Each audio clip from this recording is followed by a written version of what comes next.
വെച്ചൂർ പഞ്ചായത്തിന്റെ 2025-26 വർഷത്തെ budget vice president Binsy Joseph അവതരിപ്പിച്ചു. പഞ്ചായത്തിന്റെ സമഗ്ര വികസനത്തിന് ഊന്നൽ നൽകിയ ബജറ്റ് അവതരണത്തിന് പ്രസിഡന്റ് KR ശൈലകുമാർ അധ്യക്ഷത വഹിച്ചു. വെച്ചൂർ പഞ്ചായത്ത് പ്രസിഡന്റ് KR ശൈലകുമാറിന്റെ അധ്യക്ഷതയിൽ ചേർന്ന യോഗത്തിലാണ് vice president Binsy Joseph panchayat budget അവതരിപ്പിച്ചത്. കൃത്യമായിട്ട് ഏതൊക്കെ മേഖലകളിലാണ് വകയിരുത്തേണ്ടതെന്ന് ബജറ്റിന്റെ ആ ഫണ്ടിന്റെ ലഭ്യത മുൻനിർത്തി തന്നുകൊണ്ട് അതുപോലെ തന്നെ നമുക്ക് ഏതൊക്കെ മേഖലയിലാണ് വ്യക്തമായിട്ട് ഏറ്റവും കൂടുതൽ മുൻഗണന കൊടുക്കേണ്ടത് എന്ന ആ ഒരു അടിസ്ഥാനത്തിൽ തന്നെയാണ് നമ്മൾ ബജറ്റ് അവതരിപ്പിച്ചുകൊണ്ടിരിക്കുന്നത്. വെച്ചൂർ ഗ്രാമപഞ്ചായത്തിനെ സംബന്ധിച്ചിടത്തോളം നമുക്ക് എല്ലാവർക്കും അറിയാം, വെച്ചൂർ കാർഷിക ഗ്രാമമാണ്. 60% നെൽപ്പാടങ്ങളും ബാക്കി അതുപോലെ തന്നെ നമ്മുടെ മത്സ്യ അതുപോലെ സാധാരണക്കാർ അന്വേഷിക്കുന്ന ഒരു ഗ്രാമമാണ്.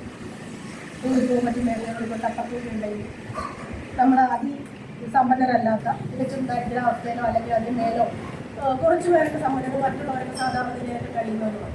ഭവന നിർമ്മാണം, കൃഷി, മാലിന്യ സംസ്കരണം, വനിതാ വികസനം, ഭിന്നശേഷി, വയോജനക്ഷേമം, ആരോഗ്യ, ശുചിത്വ, വിനോദസഞ്ചാര വികസനം തുടങ്ങിയവയ്ക്ക് പ്രാമുഖ്യം നൽകിയ വെച്ചൂർ പഞ്ചായത്ത് ബജറ്റ് ഊന്നൽ നൽകിയത് പഞ്ചായത്തിന്റെ സമഗ്ര പുരോഗതിക്കാണ്. 26,43,454 രൂപ വരവും 25,86,23,495 രൂപ ചെലവും 56,76,959 രൂപ മിച്ചവുമാണ് പ്രതീക്ഷിക്കുന്നത്. ചടങ്ങിൽ പഞ്ചായത്ത് സ്റ്റാൻഡിംഗ് കമ്മിറ്റി ചെയർമാൻമാരായ സോജി ജോർജ്, PK മണിലാൽ, പഞ്ചായത്ത് അംഗങ്ങളായ ബിന്ദു രാജു, സ്വപ്ന മനോജ്, ആൻസി തങ്കച്ചൻ, N സുരേഷ് കുമാർ, ഗീത സോമൻ, S ബീന, മിനി, ശാന്തിനി തുടങ്ങിയവർ പങ്കെടുത്തു. ഗവൺമെന്റ് സാങ്കേതികമായി തടസ്സം നിൽക്കുകയാണ് അവിടെ. അതുകൊണ്ടാണ് കെട്ടിടം നടക്കാത്തത്. തീർച്ചയായിട്ടും കെട്ടിടത്തിന്റെ പുറകെ നമ്മളുണ്ട്. ആ കെട്ടിടം പൂർത്തീകരിക്കുന്നുണ്ട്. കാരണം 5 കോടി രൂപ വേറെ സാങ്കേതികത്തിൽ നമ്മൾ ശ്രമിക്കുന്നുണ്ട് കൊണ്ടുവരാൻ വേണ്ടി. അതിനുള്ള ശ്രമം നടത്തിക്കൊണ്ടിരിക്കുകയാണ്. അപ്പൊ അത് പൂർണ്ണമായതോടുകൂടി ആയുർവേദത്തിലും ഹോമിയോയിലും ഒരു സംശയം വേണ്ട.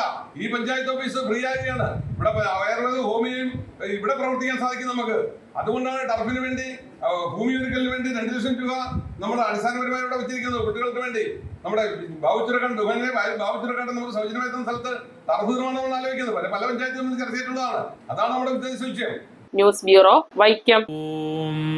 നമോ ഭഗവതേ വാസുദേവായ ധന്വന്തരയേ അമൃതകലശഹസ്തായ സർവാമയ വിനാശനായ ത്രൈലോക്യനാഥായ മഹാവിഷ്ണവേ നമഃ.